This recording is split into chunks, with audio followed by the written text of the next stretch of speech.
실제로 저도 교환학생을 하면서 일본 취업의 꿈을 접은 사람이거든요.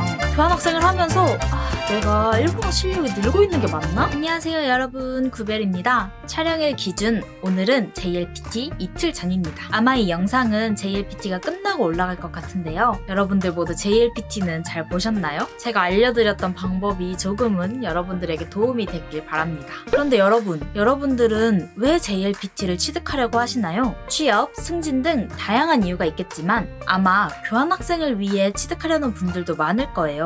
하지만 외국에서 사는 게 쉽지만은 않은 만큼 내가 교환학생을 가도 될까? 일본에 가는 게 메리트가 있을까? 이런 고민이 많으실 텐데요. 오늘은 그런 분들을 위해 교환학생 2번 다녀온 제가 교환학생을 추천하는 이유를 딱 3가지로 설명드리려고 합니다. 그럼 바로 들어가 보실까요? 추천 이유 첫 번째, 교환학생은 일본 장기 거주의 베타 버전입니다. 일본으로 교환학생을 가려는 분들 중에 일본 취업을 생각하시는 분들도 계시죠? 그런 분들에게 교환학생이 일본 생활 베타 버전이 될 수 있습니다. 실제로 저도 교환학생을 하면서 일본 취업의 꿈을 접은 사람이거든요. 교환학생 추천 영상을 찍으면서 일본 취업은 포기했다고 하는 게 조금 웃기실 수도 있지만 저는 이렇게 일본에서 단기간 사는 거는 괜찮은데 장기적으로 가면 조금 힘들 수도 있겠다라는 생각을 했어요. 사실 이미 일본에서 취업을 했는데 1달 살아보니 일본과 안 맞는다는 걸 깨달으면 물론 다시 한국 와서 취업하고 그러면 되는 일이긴 해요. 하지만 일본 취업 준비하고 열심히 노력했던 그 시간이 너무 아깝잖아요. 그러니 추후 일본으로의 취업 혹은 이민을 꿈꾸고 계시다면 꼭 교환학생이나 교환학생이 아니라면 워킹홀리데이도 좋아요. 이렇게 단기간으로 일본에 가서 먼저 살아보시는 거를 매우 추천드립니다. 추천 이유 두 번째, 학교라는 울타리가 있다. 저는 개인적으로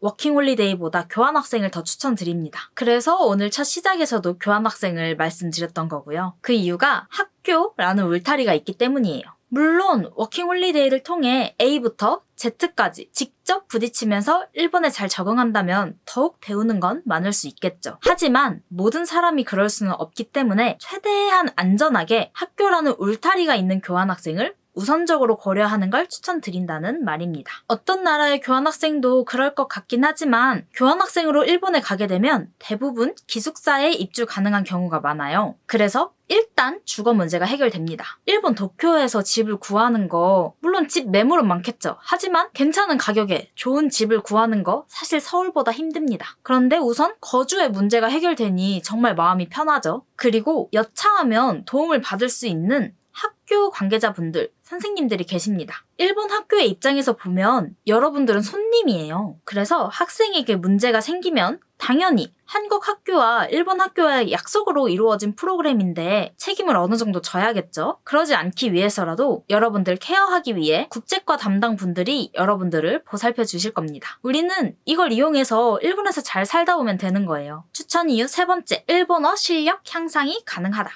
이건 어떻게 보면 너무 당연한 말이죠. 그런데 저는 사실 이거에 조금 의문을 가졌었어요. 교환학생을 하면서 내가 일본어 실력이 늘고 있는 게 맞나? 이런 생각을 좀 많이 했었거든요. 왜냐하면 저는 첫 번째 교환학생을 가기 전에 이미 JLPT 1급을 갖고 있었어요. 그리고 일본인 친구도 좀 많은 편이어서 일본어 대화는 이미 한국에서도 많이 해봤거든요. 그런데 제가 교환학생을 가기 전에 저희 한국 학교로 교환학생을 와서 제가 그 전부터 알고 있던 일본인 친구가 있었어요. 그 친구한테 제가 첫 번째 교환학생의 한 반 정도 지났을 때 나 일본어 실력이 늘고 있는 건지 잘 모르겠어. 이런 식으로 말했었거든요. 그런데 그 친구가 이렇게 말하는 거예요. 무슨 소리야? 너 인토네이션이 훨씬 자연스러워졌는데? 이때 제가 약간 충격을 받은 게 사실 지금도 그렇지만 저는 인토네이션이 제일 약점이거든요. 지금도 인토네이션을 사실 별로 신경 쓰지 않고 말해요. 당연히 교환학생 때도 그랬고요. 근데 제가 느끼지 못하던 사이에 일본에서 거주를 하면서 자연스러운 인토네이션을 습득하고 있던 거예요. 이렇게 JLPT N1을 갖고 있던 저도 일본어 실력이 늘었는데 당연히 대부분의 분들도 교환학생을 가시면 자연스럽게 일본어 실력이 늘겠죠? 오늘은 이렇게 교환학생 추천 이유 3가지를 정리해봤어요. 물론 교환학생이라는 게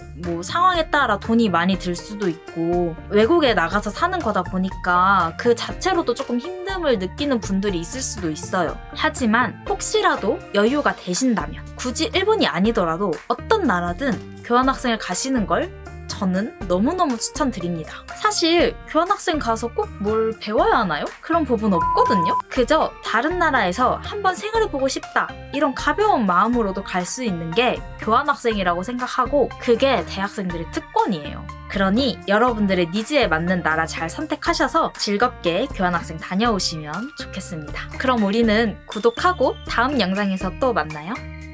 바이바이. 저는 사실 지금도 그렇지만 인토네이션에 대해서 아무리 신경을 안 써요. 뭐야? 잠깐만.